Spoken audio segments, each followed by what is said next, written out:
오늘 함께 나누실 말씀은 베드로후서입니다. 베드로후서 1장 3절에서 11절 말씀으로, 말씀 제목은 믿음을 지켜낸 그리스도인의 영성입니다.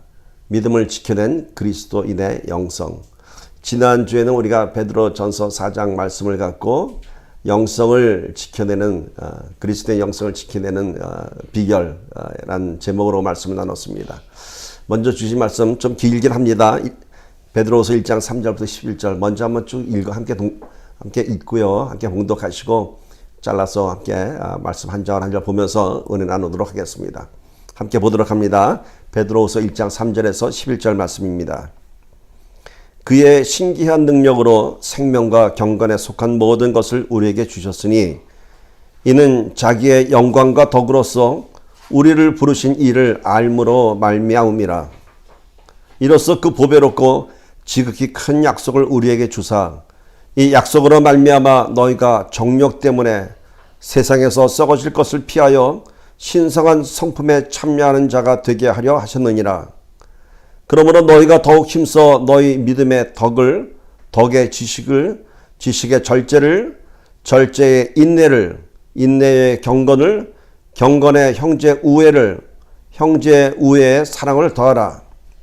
이런 것이 너희에게 있어 흡족한 적 너희로 우리 주 예수 그리스도를 알기에 게으르지 않고 열매 없는 자가 되지 않게 하려니와 이런 것이 없는 자는 맹인이라 멀리 보지 못하고 그의 옛 죄가 깨끗하게 된 것을 잊었느니라. 그러므로 형제들아 더욱 힘써 너희 부르심과 택하심을 굳게 하라. 너희가 이것을 행한즉 언제든지 실족하지 아니하리라. 이같이 하면 우리 주 곧 구주 예수 그리스도의 영원한 나라에 들어감을 넉넉히 너희에게 주시리라. 아멘. 아멘. 네. 좀 긴 말씀이지만은 좀 잘라서 보도록 하겠습니다. 지난주에는 베드로전서 4장을 통해서 영성을, 그리스도인의 영성을 지키는 비결에 대해서 말씀을 나눴습니다. 즉 핍박과 순교가 눈앞에 있는 당시 초대교회 성도들에게 이를 감당할 영성을 준비하라, 이를 감당할 영성을 지켜내라, 이런 말씀을 나눴습니다. 베드로전서의 주제는 이제 그들이 눈앞에 둔 육체의 고난과 핍박을 감당하고 이에 대한 영적인 준비를 하라, 이것이 베드로전서의 주제입니다. 오늘 베드로후서는 시험과 고난과 심지어 순교까지도 이겨낸 그런 성도들의 믿음에 대해서 얘기를 합니다. 고난을 이겨낸 그런 믿음뿐만이 아니라 그 믿음에 더욱더 더해야 할 그리스도의 영성이 있다는 것입니다. 즉 믿음은 그 고난과 핍박 가운데서 생존하기 위해서 필요한 것뿐만이 아니라 그 고난과 그 순교를 감당한 그 믿음 위에 이제 세상을 향해서 흘려보낼 영성이 있다는 것입니다. 즉 베드로전서는 나를 지켜내기 위한 영성이라면은 베드로후서에서는 이제 그 믿음을 지켜낸 영성에 또 하나 더해야 할 것이 있다는 것입니다. 세상을 향해 흘려보낼 영성이 있다는 것입니다. 그래서 베드로전서는 우리의 믿음을 지켜내기 위한 영성이라면은 오늘 베드로후서는 세상을 향해 흘려보낼 그리스도의 영성을 오늘 얘기하고 있습니다. 그래서 믿음을 지켜낸 자들의 영성, 믿음을 지켜낸 고난과 순교와 핍박을 이겨낸 그리스도인의 영성에는 어떤 것이 나타나는가 하는 것을 오늘 전하고 있습니다. 다시 말해서 믿음은 나의 생존을 위한 것이 아니라 믿음을 지켜낸 나의 삶을 이제 세상에 흘려보내는 것입니다. 증거하는 것입니다. 믿음은 핍박과 순교를 견뎌내는 것에서 끝나는 것이 아니라, 거기서 승리한다고 끝나는 것이 아니라 이제 그 후에 나의 삶을 통해서 세상을 향해서 나의 그 고난을 지켜낸, 핍박을 지켜낸, 믿음을 이겨낸 나의 영성을 세상을 향해서 흘려보내야 하는 것입니다. 이제는 스스로를 지키는 믿음에서 세상을 품고 세상에 영향을 줄 수 있는 그리스도인의 덕목을 갖추라라고 오늘 베드로 사도가 전하고 있습니다. 오늘 우리도 이 말씀을 통해서 우리가 참 이 마지막 때 참 힘들다고 하는 이때에 우리가 지켜내기 위한 영성에서 끝나는 것이 아니라 그것을 이겨낸 그리스도인의 영성을 세상을 향해 증거하고 나타내야 하는 저와 여러분이 되기를 축복합니다. 자, 먼저 3절 봅니다. 그의 신기한 능력으로 생명과 경건에 속한 모든 것을 우리에게 주셨으니 이는 자기의 영광과 덕으로서 우리를 부르신 이를 알므로 말미암음이라. 자, 먼저 그의 신기한 능력이라고 표시하고 있습니다. 하나님의 능력을 신기하다고 합니다. Divine power, 거룩한 하나님의 능력입니다. 신의 능력, 신성한 능력입니다. 아주 신기하다고 하는 것은 미스터리하다는 뜻이 아닙니다. Divine, 신성에서 나오는 능력입니다. 우리 지난 목요 소그룹에서 이런 부분을 좀 나눴습니다. 하나님의 능력으로 영적 전쟁을 대비해야 되는데 그 하나님의 능력이 무엇인가에 대해서 지난 목요일날 나눠봤습니다. 오늘 여기 보니까 그의 신기한 능력이라고 합니다. 하나님의 신성한 능력, 지금 뭐냐면 오직 하나님만이 하실 수 있는 그런 능력입니다. 그러니까 우리가 영적 전쟁을 할 수 있는 것은 누구도 아닌 오직 하나님으로부터 흘러내려오는 그 능력인 것입니다. 그것이 참 신기한, 왜 신기하냐면은 나를 변화시키고 내가 감당할 수 없는 그 능력이 내 안에서 나오는 것이기 때문입니다. 그것이 바로 divine, 하나님의 능력인 것입니다. 오직 하나밖에 없는 유일하신 우리 하나님으로부터 내려오는 능력인 것입니다. 그것이 바로 기독교의 본질입니다. 기독교가 뭡니까? 홀로 서 있는 종교입니다. 그 어느 곳에서도 흘러오지 않습니다. 오직 하나님 한 분만입니다. 오직 예수 그리스도 한 분만으로 우리는 능력을 경험할 수 있는 것입니다. 그것이 바로 오늘 전하는 신기한 능력입니다. 참 신기한 능력이죠. 왜요? 오직 하나님으로부터만이 나오는 능력이기 때문인 것입니다. 그러한 신기한 능력으로 생명과 경건에 속한 모든 것을 우리에게 주셨다고 합니다. 오직 성도들만이 소유할 수 있는 것입니다. 그것이 바로 영원한 생명이고 하나님의 능력입니다. 이것은 뭡니까 여러분? 그 하나님의 능력이 뭐냐 하면 결국 우리 그리스도인의 정체성에서 나오는 것입니다. 내가 예수 믿는 자이기 때문에 내가 경험할 수 있는 능력. 그래서 우리가 영적 전쟁을 할 때는 내 힘으로 내 의지로 싸우는 것이 아니라 뭐라고요? 위로부터 내려오는. 즉 내가 그리스도인이기 때문에 경험할 수 있는 능력입니다. 좀 쉽게 얘기하면 이겁니다. 다 힘들다고 다 두렵다고 하지만은 나는 예수 믿는 자이기 때문에 이겨낼 수 있다라는 고백을 하는 것입니다. 예수 믿는 자이기 때문에 이것이 바로 그리스도의 정체성입니다. 그리스도의 정체성은 그 신기한 신성의 능력을 경험하는 것입니다. 오늘 우리 예배의 자리가 하나님의 놀라운 능력을 경험하는 자리가 될 것을 축복합니다. 이것은 바로 어디에서 나오냐면은 우리를 부르신 이를 알므로 인해서.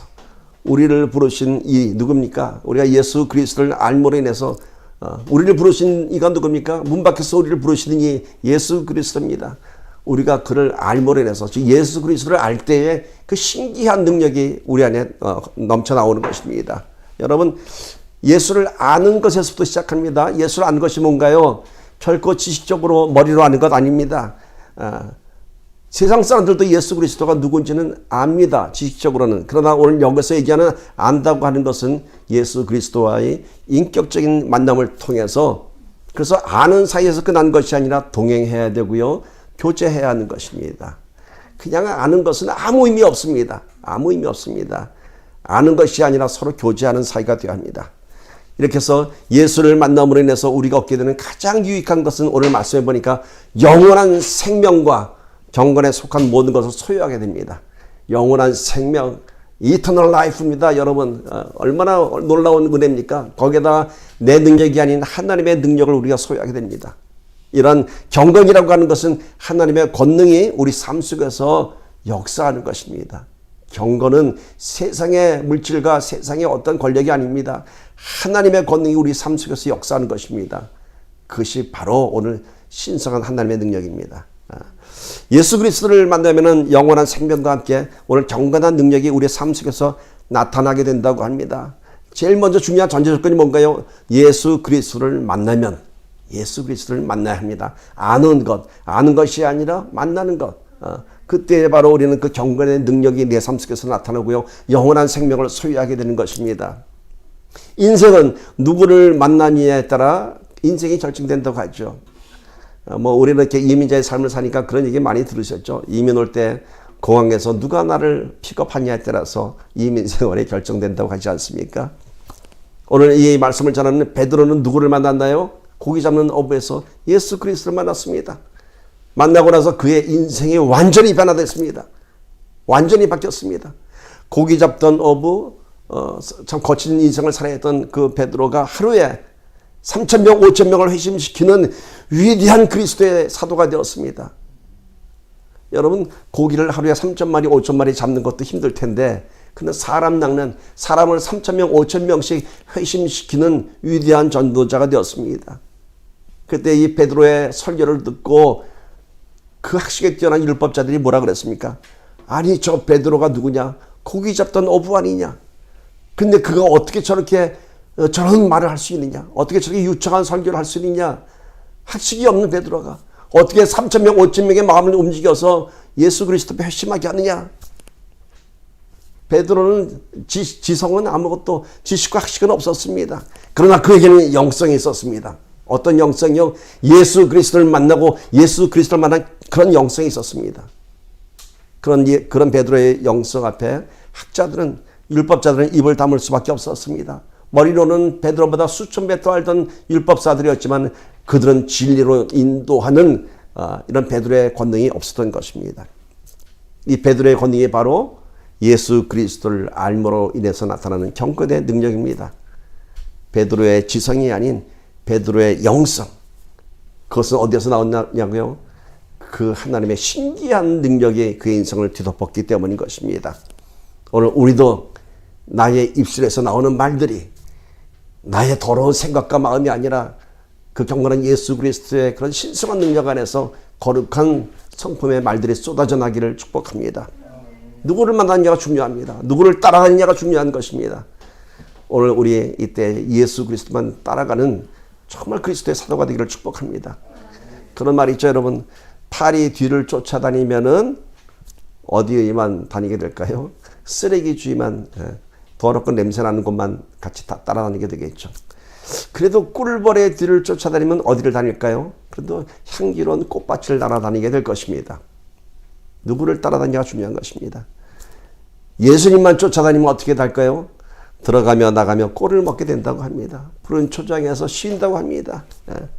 그래서 예수님을 만나고 예수님과 동행하는 것이 참 중요한 것입니다. 오늘 우리 예배 자리가 어떤 자리인가요?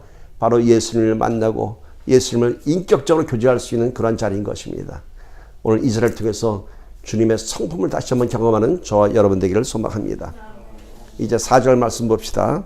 이로써 그 보배롭고 지극히 큰 약속을 우리에게 주사 이 약속으로 말미암아 너희가 정욕 때문에 세상에서 썩어질 것을 피하여 신성한 성품에 참여하는 자가 되게 하려 하셨느니라. 자, 지금 말씀은요, 이제 고난과 핍박을 견뎌낸 그리스도인의 영성에 관한 것입니다. 여러분, 우리가 지금 이 코로나 사태에 어떻게 하면 내가 이 코로나 사태 이겨낼까가 아니라 이미 그것은 이겨냈고 그 후에 나타나는 우리의 영성에 대한 얘기입니다. 자, 보세요. 이는 보배롭고 그 지극히 큰 약속을 우리에게 주사 이 약속으로 말미암아 이 약속 때문에 우리가 세상에서 썩어질 것을 버린다고 합니다. 세상을 쫓아가지 않는다고 합니다. 그리고 오히려 예수 그리스도의 신성한 성품에 따라가는 자가 된다고 합니다. 그 보배롭고 지극히 큰 약속, 그것이 무엇일까요? 그것이 무엇일까요? 바로 이 앞에서 얘기하는 영원한 생명, 하나님의 능력, 경건에 속한 그 모든 것을 주시는 그 약속입니다. 이 약속 때문에 세상의 정욕을 버리고 세상의 유혹을 버리고 거룩한 성도의 성품을 지켜내는 것입니다. 약속이 있기 때문에. 그 약속이 뭐라고요? 보배롭고 지극히 큰 약속입니다. 그 약속 안에 영원한 생명이 있고 그 약속 안에 이 어려운 때를 이겨낼 수 있는 하나님의 능력이 있는 것입니다. 약속. 여러분, 우리에게 약속이 있습니다. 누구의 약속? 하나님의 약속이요. 내 친한 친구의 약속이 아니고요. 전지전능하신 하나님의 약속입니다. 약속은 뭔가요, 여러분? 그 약속은 그 안에 믿음이 있어야 되는 것입니다. 믿음이 없는 사람이, 신뢰할 수 없는 사람이 약속하는 거 아무 의미 없죠. 아무 마음의 동요도 없죠. 그러나 정말 신뢰할 사람이 약속하면은 가슴이 뜁니다. 저 사람이 나한테 이런 약속을 했어. 그렇죠? 오늘 우리는 어떤 약속 앞에 서 있습니까? 전지전능하신 하나님의 약속 앞에 서 있는 것입니다. 신뢰를 바탕으로 약속이 성취되어지는 것인데 하나님의 약속입니다. 하나님의 약속. 그것이 오늘 우리가 경험해야 할 놀라운 신앙 고백인 것입니다. 그 보배롭고 지극히 높은 약속이 우리에게 이미 성취되었다는 것입니다. 약속. 지켜지지 않는 약속은 거짓입니다. 예전에 한국에서 제가 회사 다닐 때 그때는 기업 간의 거래가 다 무엇으로 이루어지냐면 약속어음이라는 것으로 이루어졌습니다. 약속어음은 무엇인가 하냐면요, 거래가 이루어지면은 그 대가를 지불할 때에 어떤 금방 현금화할 수 있는 수표를 주는 것이 아니라 90일 약속어음이다 하면 90일 후에 그거를 현금화 시켜주겠다 하는 이런 약속이 담겨져 있는 수표입니다. 그런데 대기업의 약속어음은 은행에 갖고 가면은 아주 낮은 이자율로 현금으로 바꿔줍니다. 이것을 어음 할인이라고 하죠. 그런데 이름이 없는 중소기업이나 신용이 없는, 신뢰가 없는 회사의 약속어음 갖고 가면 은행에서 절대로 안 바꿔줍니다. 왜요? 믿을 수가 없기 때문이죠. 그래서 그 약속어음을 급하니까 현금화 하려면 담보를 제공해야 되고 그 담보 안에서 그 어음을 현금으로 바꿔줍니다. 왜 이렇게 작은 중소기업들은 어음 할인할 때 많은 이자를 지불해야 되는가? 그만큼 신뢰가 없기 때문인 것이죠. 약속한 대상의 신뢰도에 따라 그 이자율도 결정이 되고요. 어음의 가치가 달라집니다. 오늘 우리는 약속을 갖고 있습니다. 어떤 약속이요? 하나님의 약속. 신실하신 하나님의 약속입니다. 그런데 우리는 그 하나님의 약속에 그렇게 익사이팅하지 않습니다. 익사이팅하지 않습니다. 성경에 그 수많은 놀라운 약속이 있는데 우리는 그 말씀을 읽으면서 별로 감동하지 않습니다. 좀 둔감합니다. 왜 그럴까요? 만약에 우리 손에 대기업의 약속어음이 쥐어지면 가슴이 뛸 거 아닙니까? 야, 이거 매출하면 내 돈이 되는 거야. 돈과는 비교할 수 없는 하나님의 경건의 능력으로 약속으로 주셨는데 우리는 별로 감동이 없어요. 왜 그럴까요? 왜 그럴까요? 가만히 생각해 봤습니다. 왜 우리는 성경에 이루어진 하나님의 말씀에 별로 감동이 없을까? 첫 번째는 우리에게 믿음이 없기 때문이죠. 우리가 하나님의 약속은 신실하신 약속인데 우리가 믿음이 없어서 감동이 없습니다. 두 번째는 하나님의 약속에는 날짜가 정해져 있지 않습니다. 언제 어느 때라고 약속이 없습니다. 하나님의 약속에도 좀 언제 어느 때라게 명시가 되면 얼마나 좋을까요? 내가 몇 월 며칠 언제 네 기도 응답하겠다. 그럼 우리 그때부터 참 가슴이 벅찰 겁니다. 그래, 그때만 와라. 근데 하나님은 그런 약속이 없습니다. 그래서 우리가 좀 감동이 없는 것 같습니다. 첫 번째는 우리가 믿음이 없어서 감동이 없고요. 두 번째는 하나님의 약속에 날짜가 정해져 있지 않기 때문에. 여러분, 왜 하나님의 약속은 이렇게 정해진 기한이 없을까요? 전지전능하신 하나님이 이미 다 알고 계실 거 아닙니까? 우리에게 언제 그런 일이 이루어질 것인지 좀 알려주면은 우리도 좀 마음 편히 좀 신앙생활 하지 않을까요? 근데 여러분, 이유가 있습니다. 하나님께서 정해진 날짜를 약속하지 않은 이유는 우리의 믿음을 요구하기 때문인 것입니다. 우리의 믿음으로 인해서 그 약속된 날짜가 당겨지기도 하고 우리의 믿음이 무너지면 그 약속된 날짜가 뒤로 가기도 하는 겁니다. 여러분, 그 위대한 약속을 이제 성취하려면 어떡합니까? 우리의 믿음이 바로 세워져야 하는 것입니다. 우리에게 참된 믿음이 세워질 때 그 약속은 그때 이루어지는 것이 아니라 이미 성취된 약속을 우리가 이제 눈으로 보게 되고 소유하게 되는 것입니다. 우리에게 믿음이 세워지면 그때 하나님이 네가 이제 믿음이 좀 성숙해진 것 같다. 이제 그럼 내가 기도 응답해 줄게. 그게 아니라 약속은 이미 성취되었는데 우리가 믿음이 없어서 누리지 못하던 것을 믿음이 세워지면은 우리가 그 약속을 보게 되고 누릴 수 있게 되는 것입니다. 하나님의 약속은 이미 이루어졌습니다. 이미 성취되었습니다. 그러나 우리가 그 믿음에 이르지 못했기 때문에 누리지 못하고 있는 것입니다. 여러분, 오늘 다시 한번 우리의 믿음을 돌아보면서 그 약속이 이제 기다려지는 약속이 아니라 이제 누리는 그러한 믿음으로 나아가기를 축복합니다. 이렇게 하나님의 약속이 내 삶의 영적인 근원이 될 때에 경건의 능력이 나타나는 것입니다. 이제는 우리 믿음을 지키는 우리 그리스도인들은요, 이제 약속을 기다리는 것이 아니라 성취된 약속을 선포하며 나가는 겁니다. 그게 그리스도의 영성인 것입니다. 약속을 붙잡은 자, 하나님의 권능이 내 삶 속에서 역사하는 것을 우리가 세상에 드러내야 하는 것입니다. 하나님의 약속을 믿는 자는 더 이상 이제 세상에 묶여져 있지 않습니다. 하나님의 약속이 성취되어 있기 때문에 세상에 더 두려워하지 않습니다. 그러나 약속을 믿지 못하는 자, 하나님의 약속을 성취하지 못한 자는 다시 세상으로 돌아가게 되어 있습니다. 다시 세상으로 실족하게 됩니다. 약속이 성취되지 않았기 때문에. 하나님 왜 나는 아직도 내 기도한 때문에 되지 않는가요? 하고 갈등하다가 결국은 세상에 죽어갑니다. 그런데 여러분, 다시 돌아간 그 세상이 어떤 세상인가요? 결국 더 큰 절망과 좌절만이 우리를 깊은 나락으로 빠뜨리게 할 것입니다. 그래서 육신의 정욕으로 살게 되면 썩어질 세상 속에 살게 되는 것입니다. 그러나 오늘 우리가 그 약속을 성취하면은, 믿음을 지켜내면은 영원한 생명 주시고 경건의 능력을 주신 하나님의 약속으로 오늘 우리가 승리하게 되는 것입니다. 여러분, 믿음은 약속을 누리는 것입니다. 이미 하나님의 권능이 우리 삶 속에 성취된 것을 믿음으로 받아들이는 것입니다. 자, 이제 그 다음 말씀 봅니다. 5절, 6절, 7절 봅시다. 그러므로 이게 뭔가요? 이제 너희가 약속이 성취된 자들이니까, 하나님의 능력을 경험했으니까, 그러므로 합니다. 너희가 더욱 힘써 너희 믿음의 덕의 지식을, 지식의 절제를, 절제의 인내를, 인내의 경건을, 경건의 형제 우애를, 형제 우애의 사랑을 더하라. 자, 그러므로 이제 너희가 믿음을 지켜낸 성도가 되었으니, 약속의 성취를 너희가 이뤄낸 성도가 되었으니, 그러므로 이제는 더욱더 힘써서 너희 믿음에 뭘 더하라고요?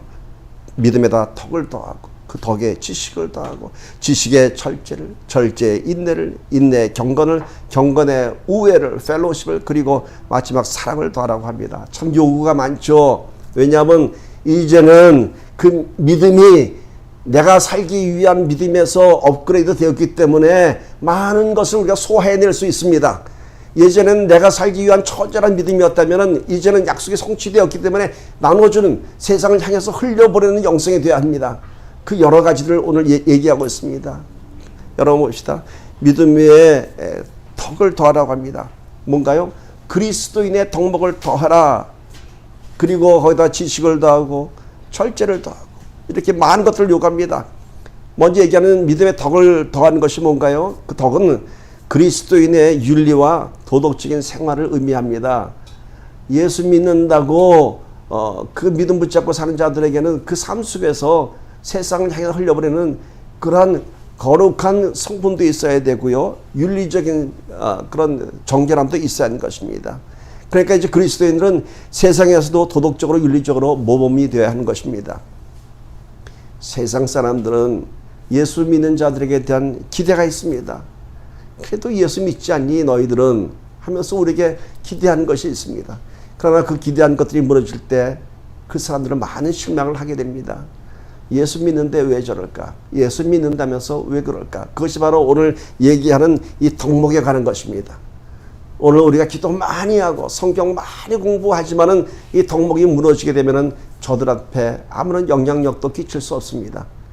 저들이 우리의 그런 정말 윤리적으로도 도덕적으로도 거룩한 또 선한 그런 삶을 살아갈 때 그들이 우리를 보면서 그런 그리스도인의 영성 안에서 그들이 영향을 받게 되는 것입니다. 그리스도인은 그래서 참 그 세상 사람들의 기대에 합당한 관대하고 자비로운 도덕적인 그런 모습이 삶 속에서 나와야 합니다.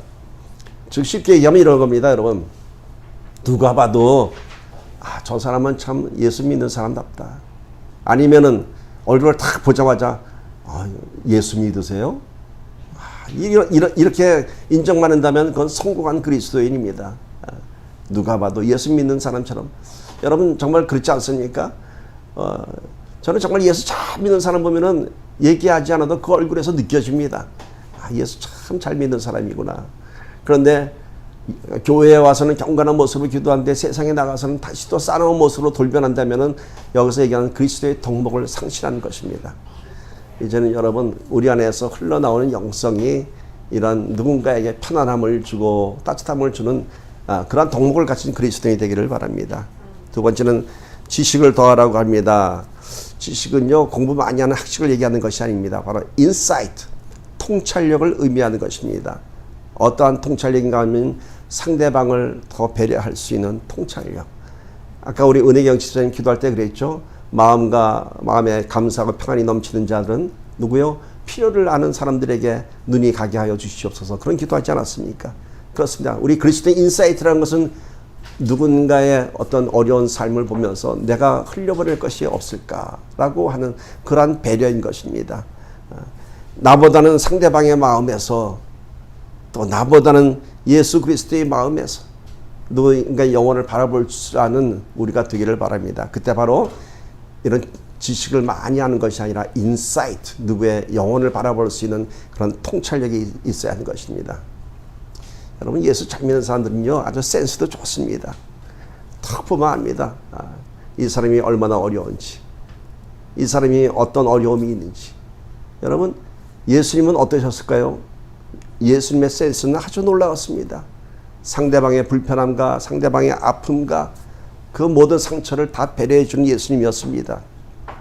이제는 여러분, 우리가 어떤 눈치로 살아야 할까요? 세상의 눈치 보는 자가 아닌 예수님의 눈치로 세상을 배려하는 그리스도인이 되기를 바랍니다. 눈치 보는 자가 아니라요, 세상에 타협하는 눈치 보는 자가 아니라 예수 그리스도의 영적인 센스, 예수 그리스도의 눈치로 많은 사람들을 품는 저와 여러분 되기를 축복합니다. 이제 세 번째는 절제를 얘기하죠. 절제는 뭔가 셀프 컨트롤 할 수 있는 겁니다. 그런 얘기 많이 들으셨죠.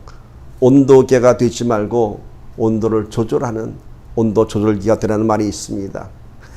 뜨거운 대로 차가운 대로 그냥 즉각 반응하지 말고, 뜨거우면은 좀 온도를 낮춰주고 차가우면은 온도를 좀 높여주는 그런 온도를 조절하는 자가 되라. 여러분, 우리 신앙생활도 그렇습니다.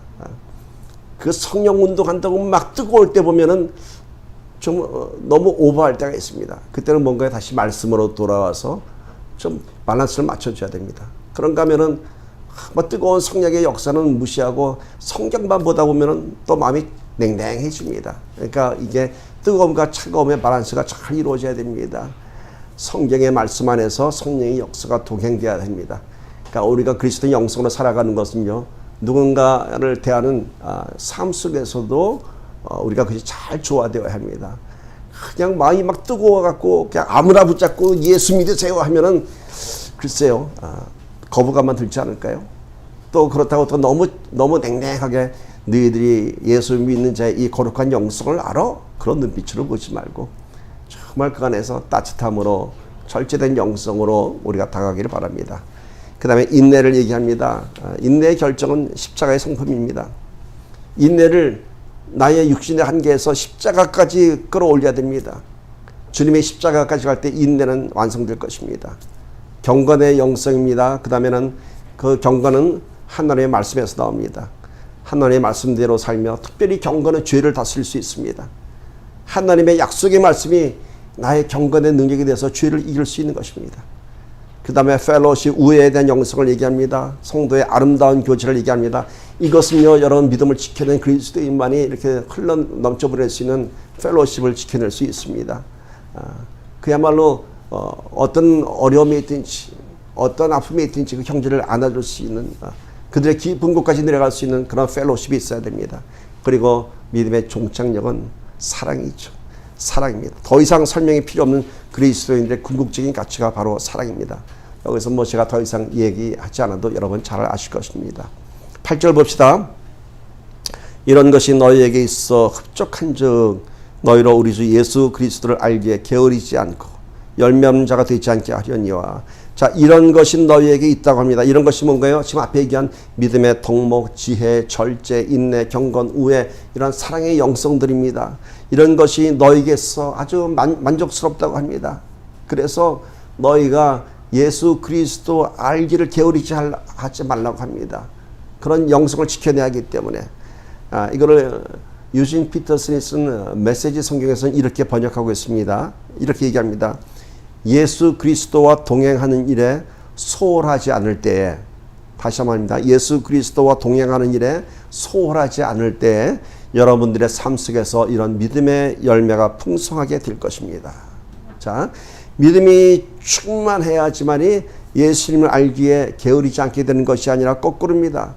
예수님을 아는 일에 게으르지 않을 때, 즉 예수님과 늘 동행할 때에, 그때에 우리의 믿음의 덕목이 충만해지고 믿음의 열매가 풍성해지는 것입니다. 믿음 때문에 예수 그리스도를 아는 것이 아니라 거꾸로입니다. 예수 그리스도 안에서 흘러오는 것입니다. 그러니까 예수 그리스도를 아는 일에 게으르지 말라고 합니다. 예수 그리스도와 교제하는 일에, 예수 그리스도와 동행하는 일에 결코 게으르지 말라고 합니다. 그때에 너희가 너희 삶 속에서 믿음의 열매가 풍성하게 열린다고 합니다. 여러분, 중요한 것이 뭔가요? 늘 예수님과 동행하라고 합니다. 교제하라고 합니다. 그때 우리가 믿음을 지켜낼 수 있습니다. 결코 우리는 예수님을 아는 믿음에 우리가 스스로 이룰 수 없습니다. 우리 혼자 안에서는 영성이 나오지 않습니다. 여러분, 착각하지 마세요. 내가 기도 많이 한다고 내 안에서 거룩한 영성 나오는 거 아닙니다. 오직 예수 그리스도와의 교제 안에서 흘러나오는 것입니다. 아무리 훌륭한 전기 제품이 있어도요, 전기 콘센트 꼽지 않으면 워킹하지 않습니다. 마찬가지입니다. 여러분, 꽂아야 됩니다. 예수 그리스도와 손잡고 있어야 됩니다. 그때 내가 그 믿음의 풍성한 열매를 나타낼 수 있는 것입니다. 이렇게 믿음의 열매가 풍성해지면요, 비로소 여러분 예수 믿는 재미를 알게 됩니다. 예수 믿는 재미를 느끼게 됩니다. 여러분, 어떨 때 여러분들은 예수 믿는 재미를 경험하세요? 물론 다 기도했는데, 다 기도 응답될 때 할렐루야, 우리가 이래서 예수 믿지. 아마 그런 이유가 많을 겁니다. 맞습니다. 기도 응답될 때 우리는 하나밖에 없는 하나님의 그 응답에서 우리는 환호하고 감격합니다. 참 예수 믿는 재미 좋죠. 그런데 날마다 이렇게 응답되던가요? 그렇지 않습니다. 더 깊은 예수 믿는 재미는요, 고난의 순간을 이겨낼 때마다, 내가 또 한 번 이겨낼 때마다, 또 한 번 유혹을 이겨낼 때마다, 또 한 번 아픔을 이겨낼 때마다 그때 예수 믿는 재미를 알게 되는 것입니다. 내가 어떻게 이런 일을 감당할 수 있었을까? 용서가 안 되는 나에게 용서가 이루어졌어요. 야, 내가 어떻게 용서할 수 있을까? 예수 믿었기 때문이죠. 예수 믿었기 때문이죠. 예수 믿는 재미는요, 우리가 원하는 나의 유익한 것이 이루어졌을 때 느끼는 그 재미보다도 내가 고난과 핍박과 순교를 이겨냈을 때 느끼는 그 고귀함이 더 귀한 예수 믿는 재미인 것입니다. 전도는요, 예수 믿으시면 복 받으세요, 이거 아니에요. 전도는 예수 믿는 재미를 전하는 것입니다. 내가 고난 가운데 이렇게 이겨냈다고, 네, 그래서 예수 믿는 재미 있다고, 그게 바로 전도입니다. 9절 말씀 봅시다.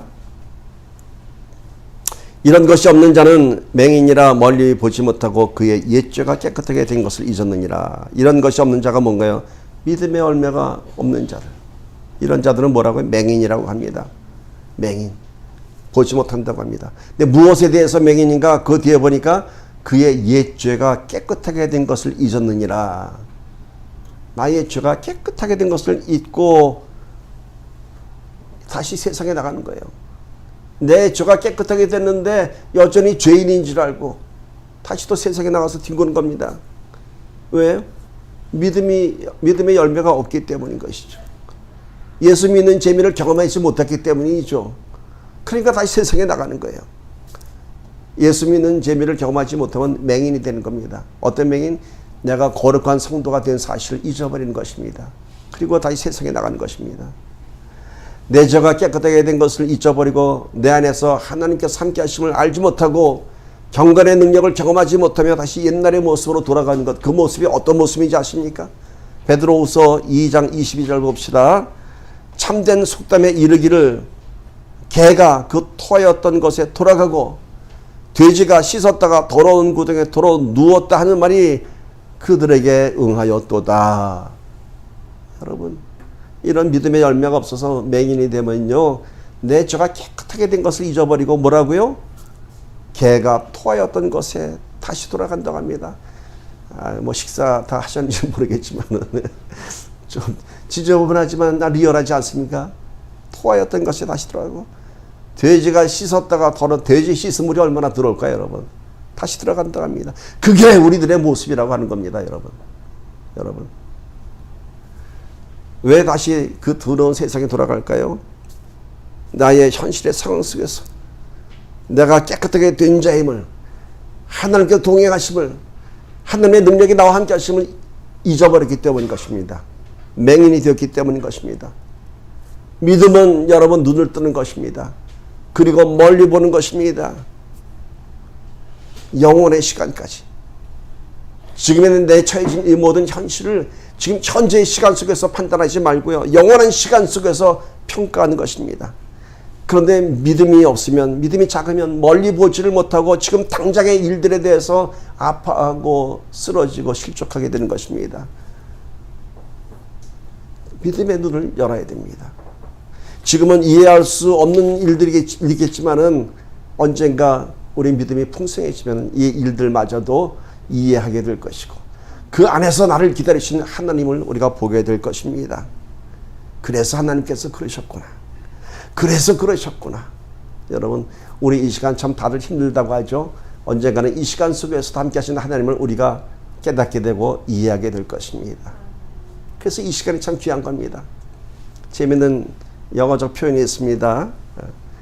The present is a present. 앞에 the present하고 뒤에 a present하고는 좀 다른 뜻이죠. The present, 지금 현재는 is a present, is a present. 하나님의 선물입니다. 여러분, 지금 이 시간, 힘들다고 하는 이 시간이 뭐라고요? It's a present from God. 하나님의 선물입니다, 여러분. 이게 뭐가 필요한 거예요? 믿음이 필요한 거예요. 지금 이 모든 사태를 믿음의 선물로 해석하면은 이겨낼 수 있습니다. 약속의 성취를 예수 그리스도 동행하면서 누리기를 축복합니다. 마지막 10절 보면서 말씀 마칩니다. 그러므로 형제들아 더욱 힘써 너희 부르심과 택하심을 굳게 하라. 너희가 이것을 행한 적 언제든지 실족하지 아니하리라. 이같이 하면 우리 주 곧 구주 예수 그리스도의 영원한 날에 들어감을 넉넉히 너희에게 주시라. 너희 부르심과 택하심을 굳게 하라. 너희가 나를 택한 것이 아니요 내가 너희를 택하였다고 말씀하셨습니다. 잊어버리지 말랍니다. 굳게 하라고 합니다. 선택받은 성도로서 자부심 있는 성도가 되어야 합니다. 이제 너희가 이 그리스도의 영성을 지켜낼 때 너희가 실족하지 않으리라. 여러분, 오늘 긴 말씀이었지만은 믿음을 지켜낸 그리스도의 영성이 어떤 것인지에 대해서 아주 베드로 사도가 잘 전하고 있습니다. 말씀을 좀 정리하고 보고 함께 기도하기 바랍니다. 자, 많은 것들 얘기했죠. 첫 번째, 영원한 생명과 경건의 능력을 소유합니다. 믿음을 지켜낸 그리스도의 영성이 어떤 것이냐면, 첫 번째는 영원한 생명과 경건의 능력. 앞에 제가 설명했으니까 요약만 합니다. 두 번째는 예수 그리스도의 약속을 내 삶 속에서 선포하는 것입니다. 그 약속은 이미 이루어졌습니다. 믿음으로 보는 것입니다. 세 번째는 믿음의 덕과 지혜와 절제, 인내, 경건, 우애, 사랑을 그 믿음에 더하는 것입니다. 지켜내기 위한 믿음이 아니라 세상에 흘려보내기 위한 믿음에 되기 위해서 이러한 덕목들을 더하는 것입니다. 그렇게 되면 네 번째, 믿음의 열매가 풍성하게 됩니다. 그때 예수 믿는 재미를 알게 되죠. 그리스도인의 자부심을 느끼게 됩니다. 그리고 이제 믿음의 안목으로 모든 상황들을, 현재의 사건을 영원한 시간 속에서 평가하게 됩니다. 그러면 하나님을 이해할 수 있습니다. 마지막, 부르심과 선택에 자부심 있는 성도, 믿음을 실천하는 성도, 실족하지 않는 성도가 됩니다. 이렇게 되는 저와 여러분 되기를 주님의 이름으로 축복합니다. 함께 기도합니다.